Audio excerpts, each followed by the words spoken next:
Clear. Once again, good evening, everyone. I hope that you can hear us clearly tonight.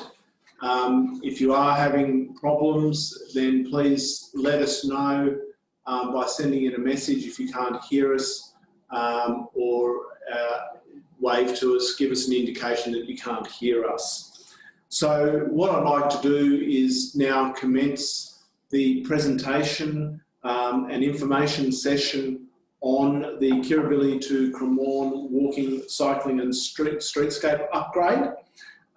So this project will be the subject of tonight's presentation and also questions.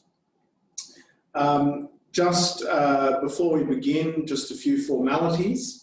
The first one is that I would like to acknowledge the traditional custodians of the land and pay my respect to their ancestors and spirits past and present.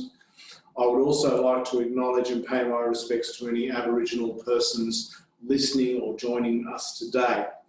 On introductions, I'm Duncan Mitchell, the Director of Engineering and Property Services, and tonight I have with me Lindsay Mende, our Sustainable Transport Manager.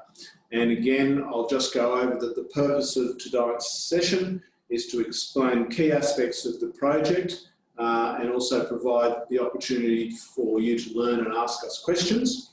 And also just some general housekeeping.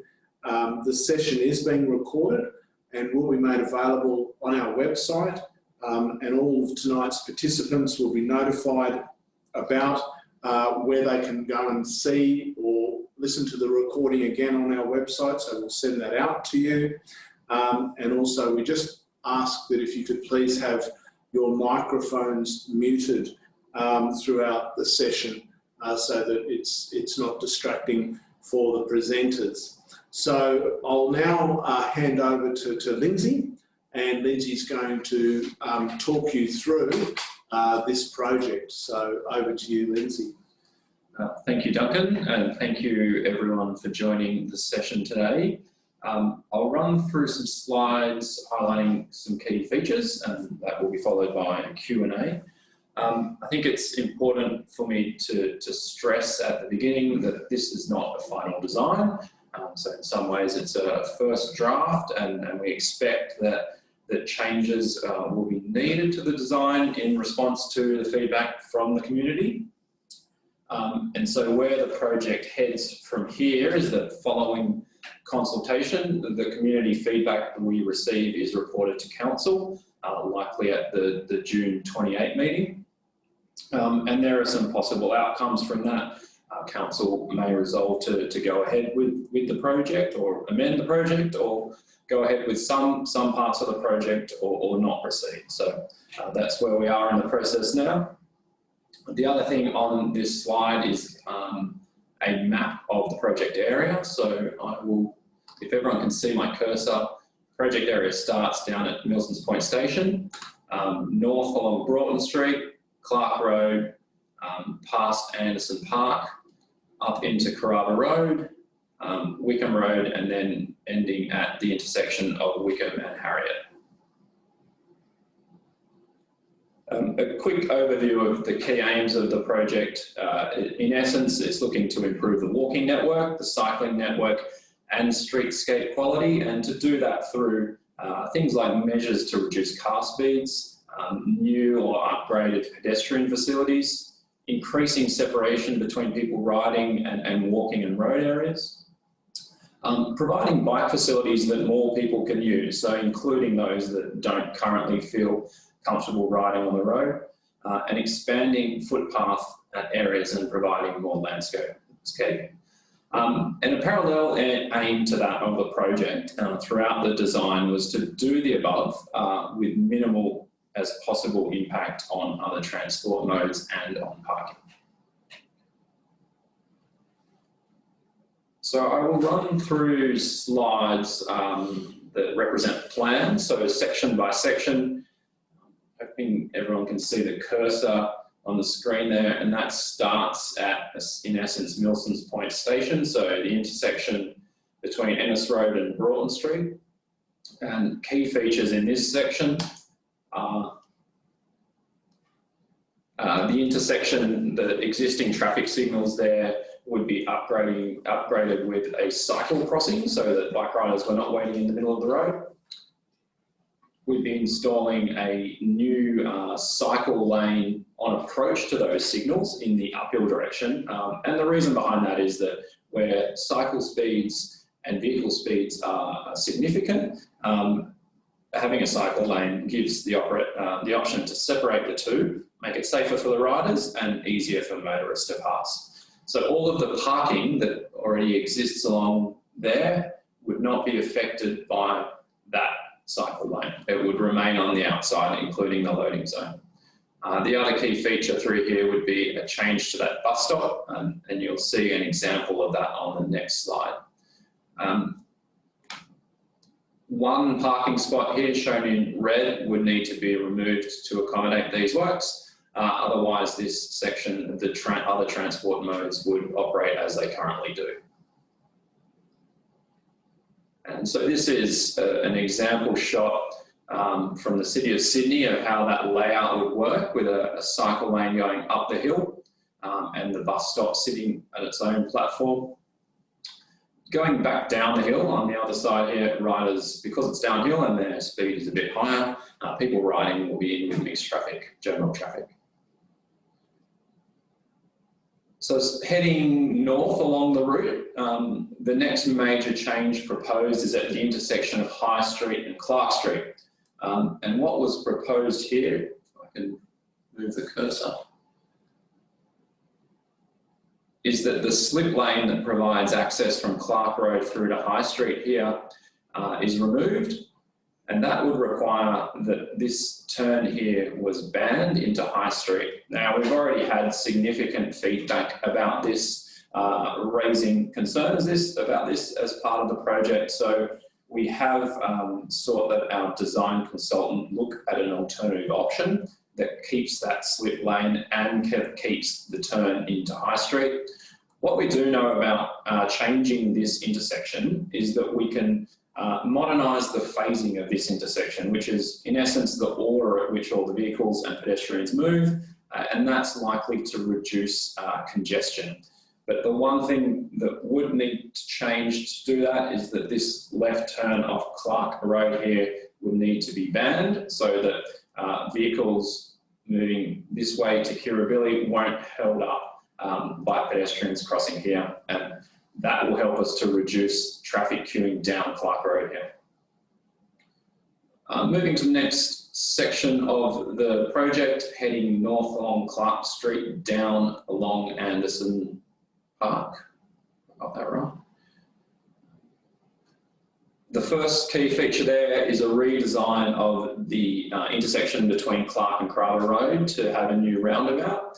And the intent there is that we simplify that intersection, reduce vehicle speeds down there, and improve pedestrian access. And so while it's not shown on this diagram, the option would also be there potentially to add a pedestrian crossing here, if you can see the cursor, and here. And the orange sections that you see there would be either new footpath or new landscaping. Other features in this section are a southbound cycle lane, again, in the uphill direction where bike and vehicle speeds are quite different. And again, to separate bike riders and cars to make it safer for bike riders and easier for motorists to pass through. The other key feature of this section is that area shown in purple is currently a clearway in the AM period, so from 6:30 until 9:30, I think. The changes that we're proposing to the intersection of Clark Road and High Street and the improvements to the intersection efficiency there would make it possible that we no longer need that clearway. So those parks could revert to full-time parking. They wouldn't have a limitation on them in the AM clearway. And so this is a visualisation of what Clark Road would look like. I'll leave that there for a moment so that people can digest how that all fits together.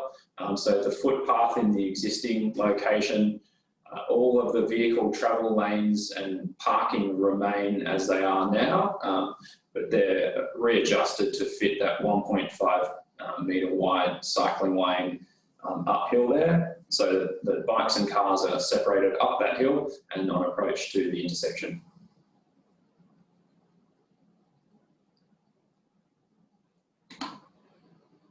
So moving around to Kirribilli Road alongside Anderson Park.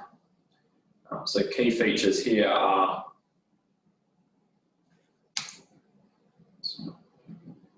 a new median on Kirribilli Road, and this will prevent right turns into and out of Holdsworth Street. The right turn out of Holdsworth Street, so going into Holdsworth Street this way, would be replaced by the ability for people to continue, if you can follow the cursor down Kirribilli Road, turn around the roundabout that would be newly installed there and come back and make the turn left into Holdsworth. But there wouldn't be a direct replacement for the right turn out of Holdsworth, so those currently doing that would have to use Rawson Street or Ben Boyd Road. And that closure there is proposed for a couple of reasons. The current right turn bays don't meet current safety standards, and also the cycling numbers through there are far higher than the numbers making the turn. So we took some counts here on the 12th of April this year, and in the AM peak we had 2 people or 2 vehicles making that turn, and in the PM peak the peak hour, so the busiest hour, we had 3 making that turn. So other features in this section are a continuation of that separated cycle lane. Again, a steep section here where it's difficult to pass bikes, and the speeds are very different. So again, separating riders and motor vehicles to make it easier and safer for both. And so here's a photo of how that would work, showing the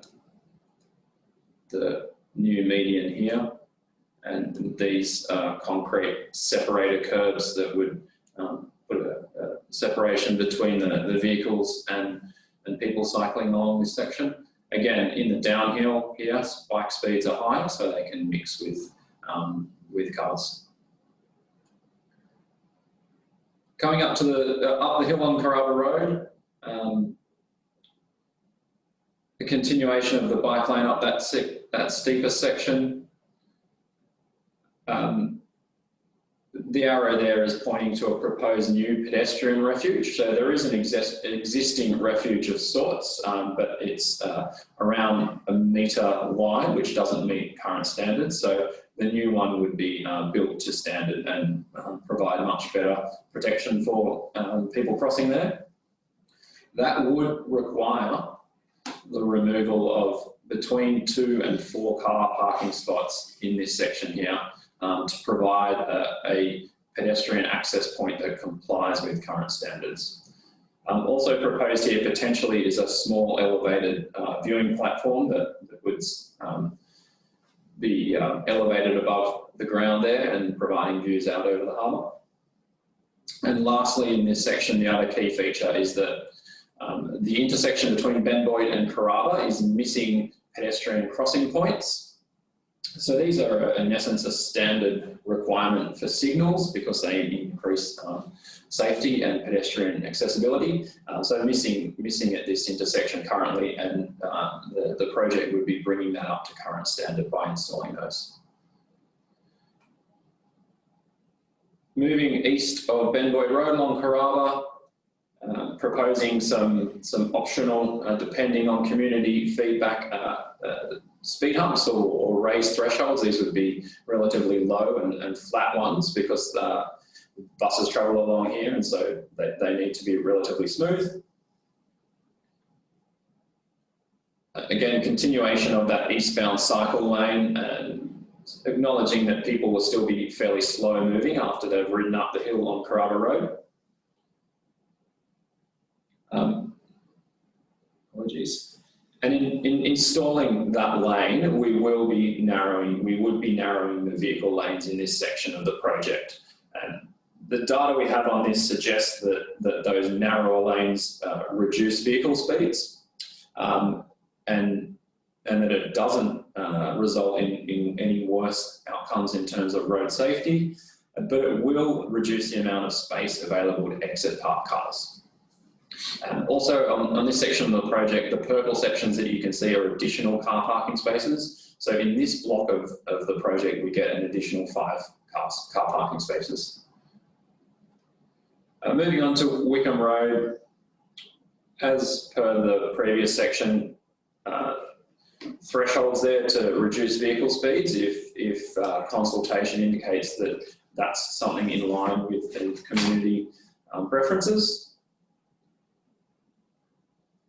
Again, in continuing the cycle lane up the hill here, it's an area where there has been a couple of crashes involving cycles, so safety has been identified as an issue there. But in this section of the route, that would affect parking, and you can see the red, I'll highlight it with the cursor. This section here, those parking spaces would be removed. We'd be looking at acknowledging that parking is a critical resource in this area. We've asked our design consultant to review that and look if there's an option to provide the cycling safety without that impact on parking. Another feature in this section of the route is an amendment to that intersection there to provide a better quality pedestrian refuge, and potentially even a pavement type change.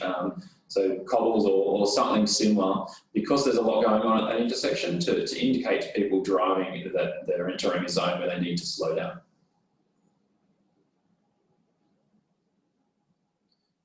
Another option here is that we consolidate bus stops with 2 either side of that one. We've already had some feedback that the bus stop down the bottom there that's circled in red is well used. So we've thought that we can get some Opal data on that to understand exactly the extent to which it's being used and the impact that might have. But if the bus stops can be consolidated, then we get an extra 2 car parking spaces there.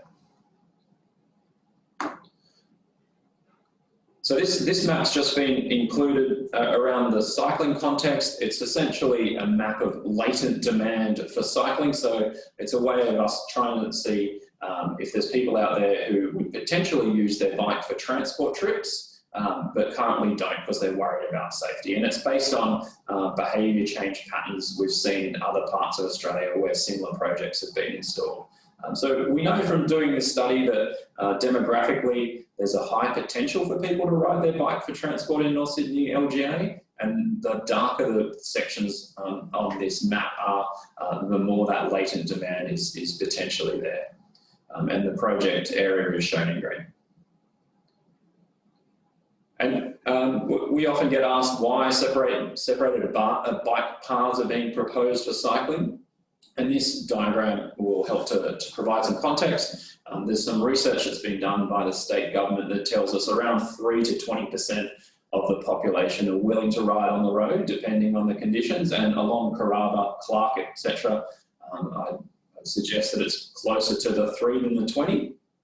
But there's another group in the community, 48% there, called the interested but concerned.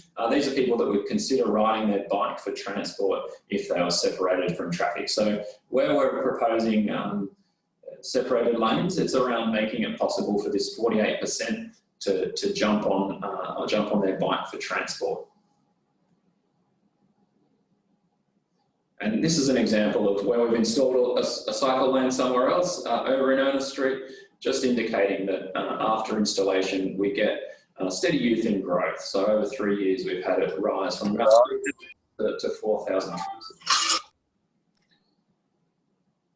This slide just summarises the anticipated improvements and impacts of the project. You would have also had a copy of this in the letter that was sent out, notifying people of the project. In summary, I think the key improvements that it will be easier to walk and cycle, and we do get some additional parking in sections of the route. And When we're retrofitting infrastructure, there are of course some trade-offs, and the trade-offs in this case are primarily the narrowing of vehicle lanes in some areas, with the restrictions of turns, which I discussed briefly, and parking impacts in some areas, although the main parking impact on Wickham Road, we are looking at options to bring that down so that we get a net gain across the project area.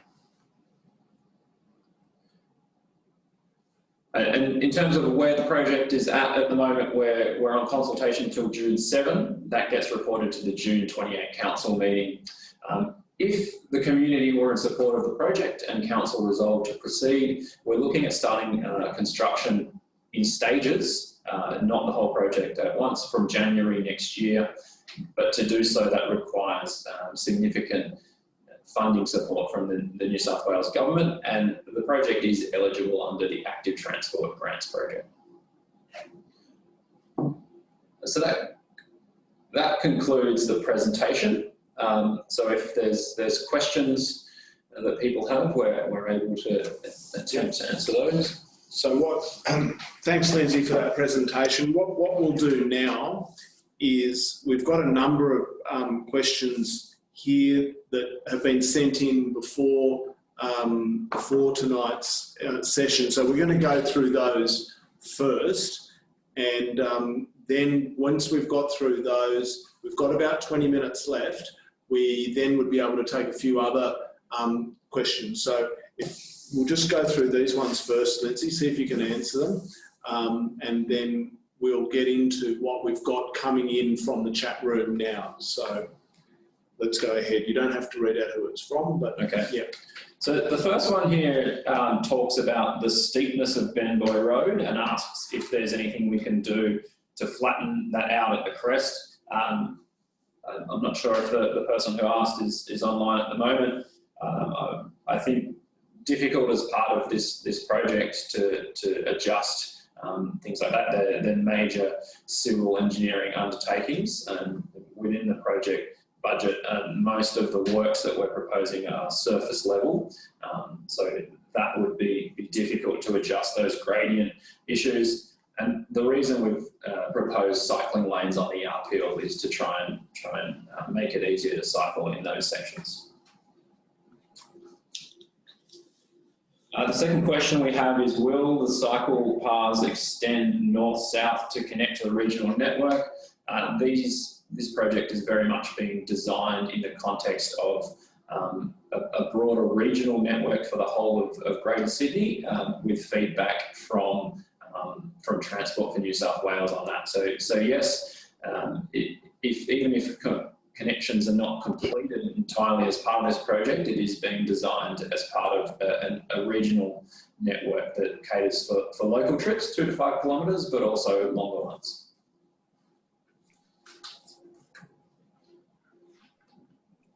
The third question here asks about a nursing home proposal on Wickham Road. I don't have enough detail on that myself, so I'll be able to take that on notice and try to follow up after.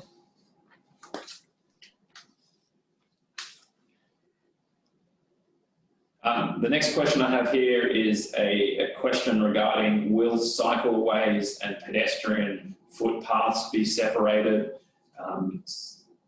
Yes, that's the case. As much as possible, we're trying to separate with all of these projects. We're trying to provide separate areas for walking, cycling and motor vehicles to operate, so that they particularly in areas where there's potential for conflict between those different groups.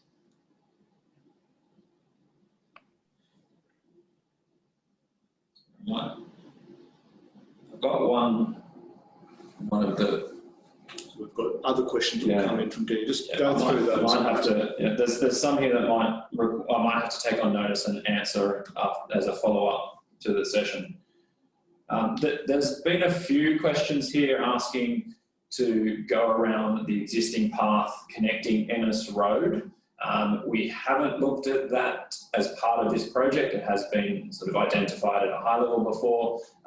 There are some constraints around the back of the buildings that are close to the freeway there. So we can have another look at that.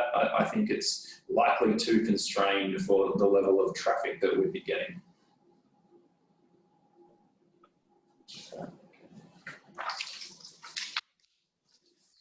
Some lengthy ones that... There's one here asking about driveway access. In essence, none of these plans will stop driveway access. If a cycle lane is proposed, it's possible to cross it. And there's some precedence for that in Campbell Street in the City of Sydney in this format, and also on some of our separated cycling paths over in Cremorne. I think that's the bulk of the pre-registered ones. I can move on to the... Yep, we've got a few. So they're the questions that we've got from the pre-registered participants for tonight. So now we'll start to come, and again, we've only got about 10 minutes left, so we'll try and get through answering these questions as best we can. But as Lindsay said, we will attempt to answer all of the questions that have been submitted in writing tonight on the online forum and provide responses to them. So, Lindsay, these are the ones now coming in from the chat room forum. So the next one we've got relates to this section of Broughton Street. The consultants who prepared this design gave us two options for this section of Broughton Street. One that's been included as the main option involves no cycle lane, and that allows that parking to be preserved on Broughton Street. And again, recognising how critical a resource parking is and that that's directly in front of properties, that was the one we maintained as the primary option in the design. The second option below that, and you'll be able to see that on the plans on the web or the ones that have been sent in the mail, is to switch the parking from the east side to the west side of the street. So no parking would be lost, but there wouldn't be any parking directly in front of those properties that front Broughton Street. But that would allow an AM cycling lane. On balance, it was considered a greater impact to those residents than benefit for people cycling along that section of Broughton Street. And so the other option, that option A was maintained as the preferred, but that's something that will allow to filter results through on the community consultation feedback. So that was the first two questions. With the bike lane on the northern side of Carrabba and Wickham, would cars reverse park on the bike lane? Northern side of Carrabba and Wickham. I'm gonna orient myself on that. Carrabba and Wickham. I'm assuming that's through this section. I wish I could zoom in on this to show, but I'll try and show with the cursor. The road layout, as it is here, stays the same. It just becomes narrower. So there's a fine white line here. That's the edge of parking. Vehicles travel here, and that section there is also parking. So the bike lane there is inside of the parking. I can go back to the earlier photo. This is an example in the City of Sydney, and if you look to this section here, that red car is parked outside of the bike lane. So the next question, if High Street Junction is improved, there may be more through traffic on Clark. I think this relates to this intersection here and what's going to happen in terms of traffic. The feedback we have from our traffic signal design consultants who have modelled the outcomes of what happens here using traffic counts is that the changes we're making, particularly modernising the operation of how everything moves and which goes, or the order in which everything goes, is that the overall traffic congestion at this intersection will reduce. So the existing phasing, as it's called in its technical term, is quite outdated, and in improving that, we anticipate that the overall efficiency of this intersection will improve dramatically. We're just getting a few more questions printed off, folks, so just bear with us. And look, as I said before, if we can't get to answering everyone's questions here tonight, we do have a copy of the questions that have been sent in, and we will be able to respond to those questions as we go through it. But look, I also like to reiterate that, remember, we're in consultation phase at the moment. This design's not a fait accompli. The design can be modified, taking on board everyone's feedback. As Lindsay said, we will be only putting a report of the consultation outcomes up to council in June, and we will be obviously taking on board all of the feedback we get and making changes to the design to try and accommodate as much of that feedback as possible. So we really are in just the preliminary stages of consultation at the moment. The next question asks if we can put speed humps on Harriet Street. If there's a location that you think that they'd be better placed, or if ones that we've installed are in the wrong spot, I'd encourage you to make a submission on that, and we can review all of those locations in the design review. So there's a question again about the Clark High Street intersection and the impact of queuing if we close the slip lane. This design was initially prepared around a design brief of improving the pedestrian environment as much as possible. And as part of that, slip lanes are more dangerous for pedestrians. So the initial run of this design had the slip lane removed for that reason. We've heard some feedback from the community that there's some issues with that, and taken that back to the consultant, and the consultant has confirmed to us that the actual operation of this intersection will be better with the slip lane. And so they are now working on an alternative option that keeps the slip lane and tries to balance the pedestrian benefits by improving that existing crossing. And that could be raising it, or it could be providing its own set of signals for people to cross. So I would say with a sort of degree of confidence that this would need to be further reviewed, and that based on the feedback that we've got, both from the community and from the traffic consultants, that retaining that slip lane in some form is probably going to be a better outcome than we've shown in its initial design.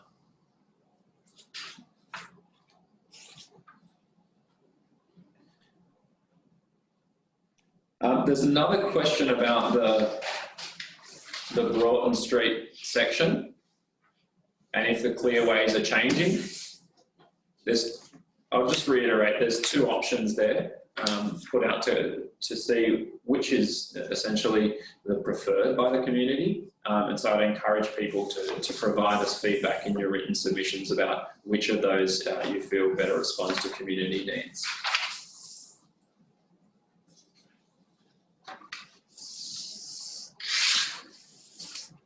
These are the current longevity.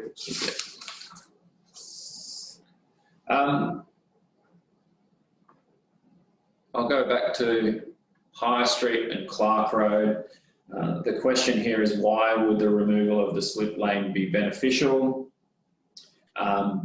Simply pedestrian safety. So we have pedestrian crashes on slip lanes. So that was the sole reason for omitting that from the original design at a higher incidence. And that's because people are looking ahead to the road and will sometimes miss pedestrians.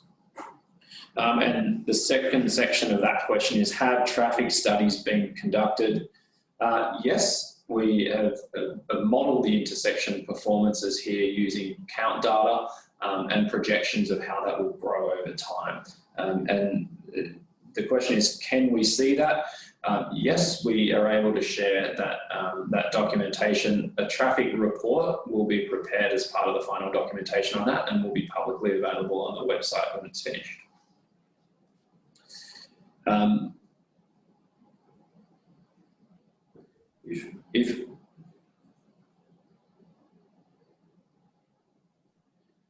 So I might have to take this next one about Broughton Street. There's one about Broughton Street and residents being able to turn around. I might have to take that on notice and have a look at that and reply to it later, because it might require some detailed looking at. There's another question: who's in charge of this road? State government or council? It varies depending on the setting.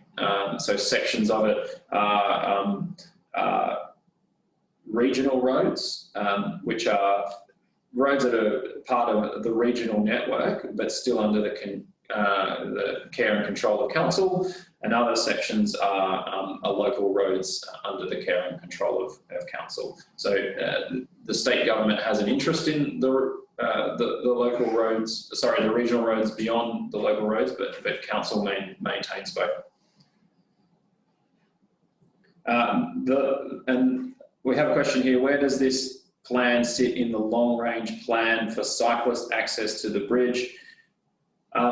This is, while this provides access down to that part of North Sydney, it's not directly related in any way to that access. The network that we designed in our cycling strategy, while it functions as a regional network, it's primarily a local network design, and that's focused around getting the community of North Sydney, so residents, visitors, businesses, giving them the opportunity to be able to get on their bike for trips 2 to 5 kilometres. So it's about trips to the shops, trips to the cafe, to the library, to visit friends, etc.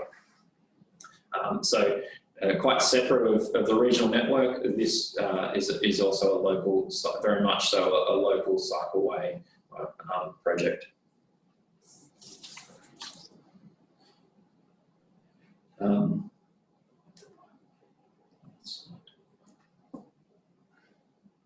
I think that one's already been addressed. We have got about 5 minutes to go, folks. We'll try and address the questions, but we've got only about 5 minutes, 1 minute to go, I'm told. The 1 minute bell. Oh, we have got 5 minutes. One more question. Is there any there on that list, Lindsay, that we haven't addressed? There's another mention of Broughton Street. I don't know if people can nod or drop a yes or no in the chat. Have we provided enough information around the 2 different options there? And no. I'll have another go at this. So this is Broughton. Is this the section of Broughton Street that people are asking about? Yes. Yes, okay. Option A is very little change to what's there. All that would change under option A is that 4 symbols would be painted on the road saying that it's a bike route. No other changes there. Parking would stay the same, lane layouts would stay the same. So the preferred option that we have proposed there is very little change to that section of Broughton Street. The parking stays in front of the houses. The option B has been put in here. This one here, shown on the plans, is the alternate option. So the one that we identified as likely less consistent with community need. And what it's there to provide, this green lane here would function in the AM. Outside of that, it would be parking. And then on this side, the parking that's currently on the east side would be on the west side. So this option affects where you currently park. This option does not affect where you currently park or the lane layouts. It simply adds symbols here to the road to tell cyclists that they're still on the route. Anything on that one? You've answered those.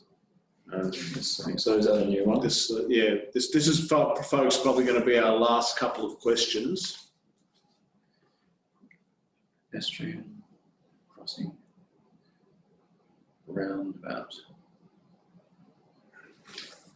This one's about the pedestrian crossing that's been installed at Clark Street. As I've not been directly involved on this, I'll take that on notice and see if I can get a follow-up on it. Clark and Carl.